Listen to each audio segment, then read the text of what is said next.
You'll have to bear with me a little bit because it's 0 degrees in Minnesota today, but I have some exciting things I just have to throw. I have made carbon fiber flight plates for these discs. This is a Crave that was 171 grams. It's now 143. This is a Time Lapse. They still feel like discs. It's cold today, so it's making them even stiffer. You can see it still flexes and acts like a normal disc. The grip is actually pretty good. It feels normal. I'm wearing a glove today though because it is 0. I'm gonna throw a couple of these. My personal bag is almost all MVP. For example,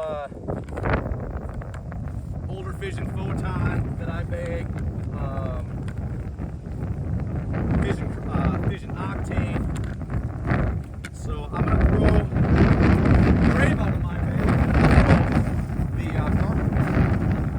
A little bit of I'd say an 8-mile-an-hour wind from that direction today.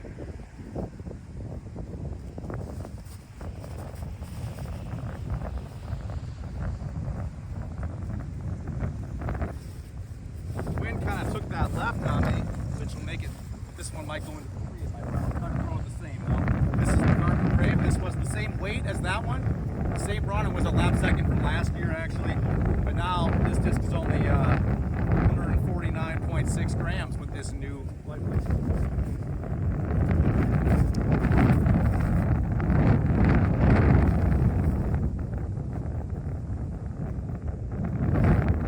Tester, but that actually seemed to fly pretty similarly. I think I actually missed that one a little bit left. Let's try the time lapse. Lap second, time lapse, same run. Stickered at 170 or embossed at 170. See if I can throw a backhand. It's hard to throw backhands in the snow. It's going to kind of have to be about half speed.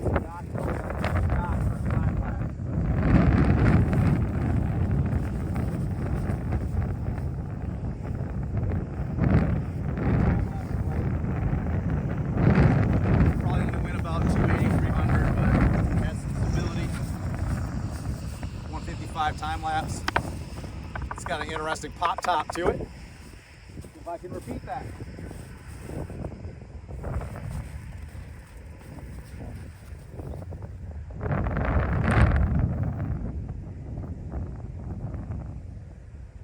Actually very similar. Let's go see how.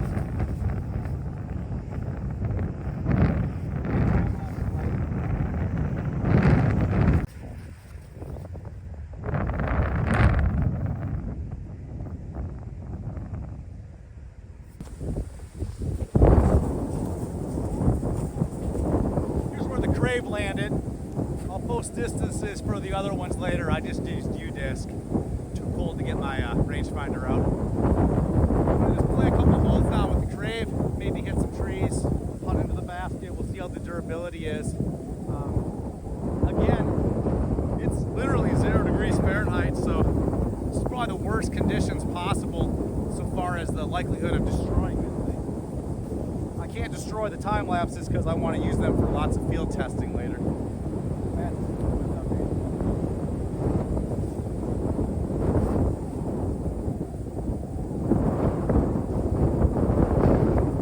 Not bad. It should be a putt.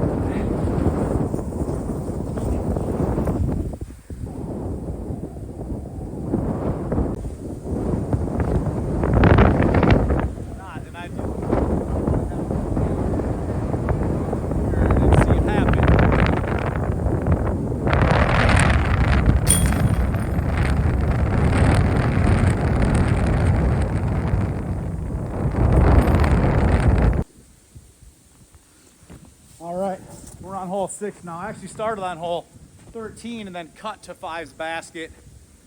This is a hole where I typically would throw a forehand flip up with an echo. So this scrape might not be a terrible idea even. I don't want to be on the tee pad, sorry. I think I was, but I don't mean to be.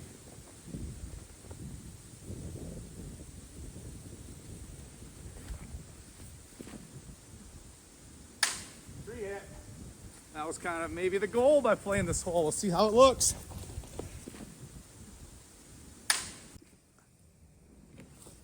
Let's just do a couple putts for fun so people can hear them. Time lapse.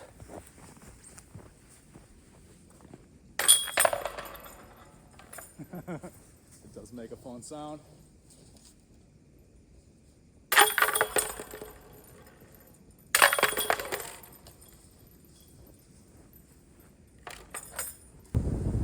The wind has kind of picked up since I started. I played in the woods for a while.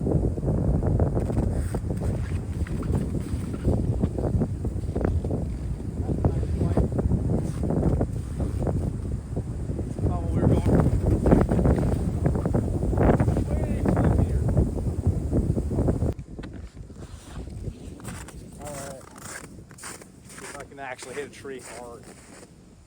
Plenty of trees in front of us.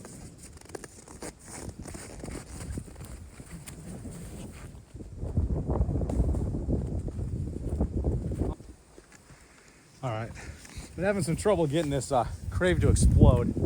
So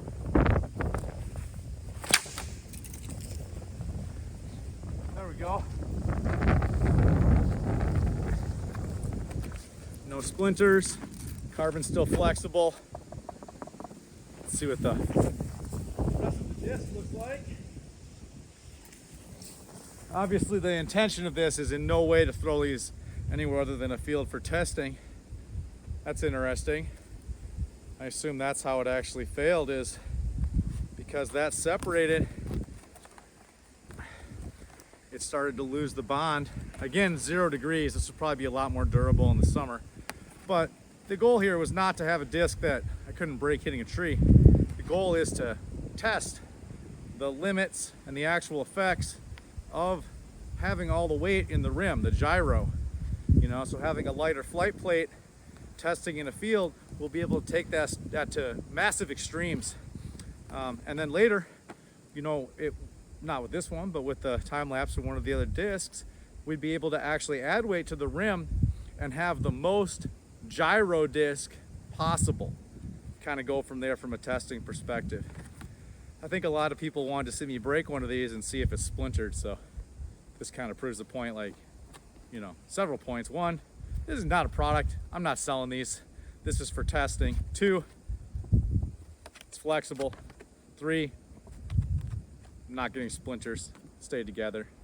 4, I don't know. Does the flight plate actually provide some strength as it pertains to the rim? I suppose it does. This probably wouldn't have happened if it had a flight plate to help deaden and strengthen this from occurring. It's interesting.